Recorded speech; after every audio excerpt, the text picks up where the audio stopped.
All right, let's get into it. What do you get when you mix world-class MMA, blockbuster boxing, business hustle, and a whole storm of headlines? Conor McGregor, the notorious himself. Hey, I'm Emma, and today I'm feeling super intrigued, a little conflicted, and low-key obsessed with figuring out how one guy can be both a sports icon and, a walking headline machine. So, let's talk Conor McGregor. He's an Irish mixed martial artist born in the late 1980s, famous for being the first UFC fighter to hold two division titles at the same time. Think featherweight and lightweight titles. He rose from Dublin's local circuits into a global brand. We're talking a 13-second knockout of Jose Aldo, a mega boxing crossover with Floyd Mayweather Jr., and more pay-per-view records than some entire promotions. And yes, major controversies that changed how fans and brands see him. Let me set the scene. Years back, I flew to New York to see him fight at Madison Square Garden. That was the Eddie Alvarez night, who was a former UFC lightweight champ. The Garden was absolutely unhinged in the best way. Flags everywhere, people singing. It felt like a soccer final wedged into a fistfight. I'm not even a hardcore fight nerd. I just love big pop culture moments, and this was it. He walked out like a movie villain, hands loose, that southpaw swagger, and I swear the entire place was ready to levitate. When he started touching Alvarez with that left hand, it was like watching a magician. Clinical, cold, almost rude precision. The stoppage felt inevitable. And then after, the concourses were chaos in that fun New York way.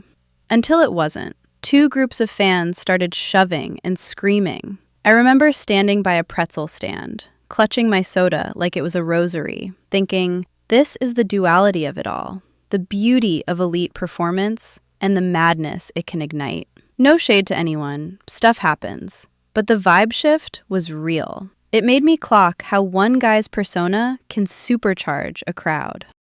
Okay, let's move on. Basics first. Conor's nickname is the Notorious. He fights primarily as a southpaw, which means right hand forward and the left hand is the power shot. His whole thing is precision counter-striking. He lets you overcommit, then he pulls back just enough and detonates that left. That is the shot that starched Jose Aldo in 13 seconds in 2015, the fastest title fight finish in UFC history. He's not a volume guy, he's a timing sniper. And psychologically, he's a talker. Think Muhammad Ali-style mind games mixed with Prince Nassim Hamed-level showmanship. He'll sell the fight before the cage door even shuts.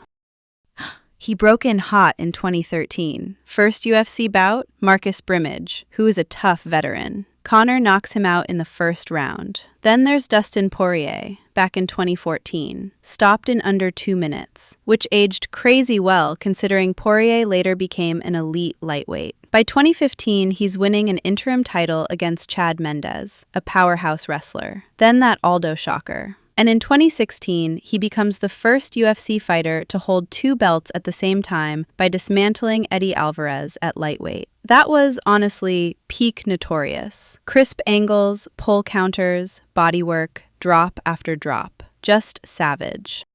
Now, important people in his orbit.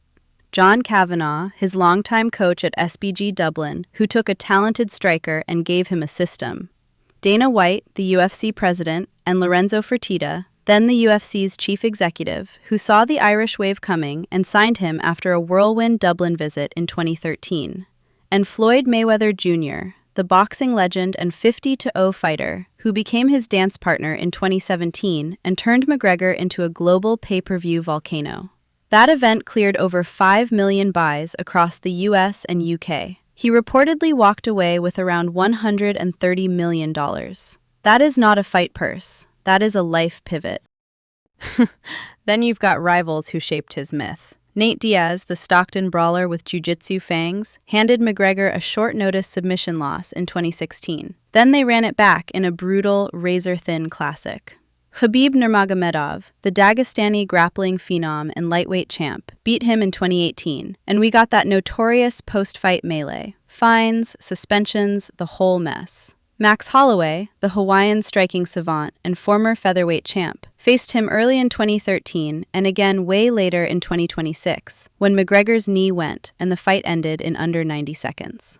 And Michael Chandler, an American lightweight contender, was supposed to be the comeback dance partner in 2024 until a broken toe canceled it. Okay, drama. Speaking of drama, let's talk business side. He turned notoriety into brands. Whiskey, stout, big merch. For a while, it was a total vibe. Then, in 2024, an Irish civil court found him liable for rape and assault, stemming from an incident in 2018. Civil standard, not criminal, but the verdict was seismic. Retailers like Tesco Ireland, Spar, and others dropped the products. A game studio, IO Interactive, cut ties on a Hitman collaboration. His Spirits partner stopped featuring him. This is what brand risk looks like in real time. Fans might debate, but companies read court outcomes like smoke alarms. And the rulebook doesn't just live in courtrooms. Anti-doping issues matter too. In 2025, it came out he missed whereabouts filings 3 times in 2024. That alone triggered an 18-month suspension. No positive test reported, just administrative noncompliance. But the result is the same. You sit out. Combine that with injuries like the tibia break against Dustin Poirier in 2021, and then the knee injury in 2026, and you see a career that keeps getting chopped up by layoff after layoff. It's a stop-start career, not a sustained run. So here's the big question. What does the legacy look like when the highlight reel is iconic, but the headlines are, frankly, a hot mess? My take? The fighting accomplishments are stamped. First 2-belt champ in the UFC, fastest title fight finish, pay-per-view monster, and the first UFC fighter to collect knockout wins at featherweight, lightweight, and welterweight with that Donald Cerrone head kick in 2020.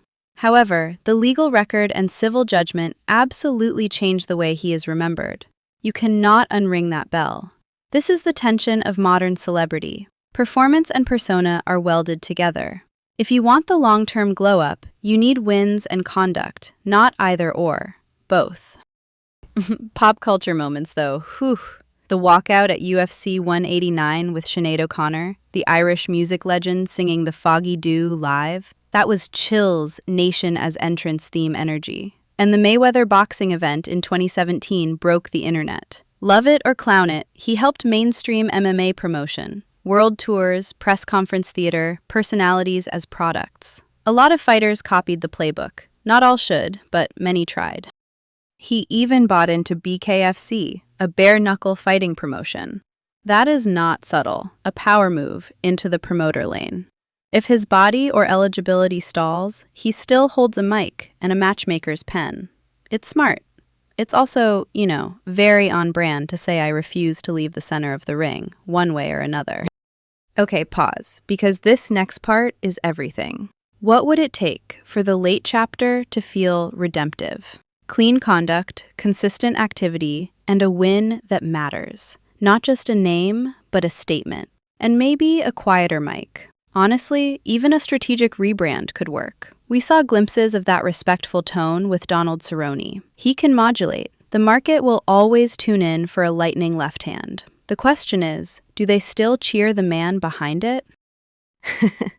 Next time, speaking of rivals and contrasting personalities, I cannot wait to spill the tea on another fighter whose silence was louder than everyone else's shout, Khabib Nurmagomedov, the tactical iceberg himself. Bring snacks.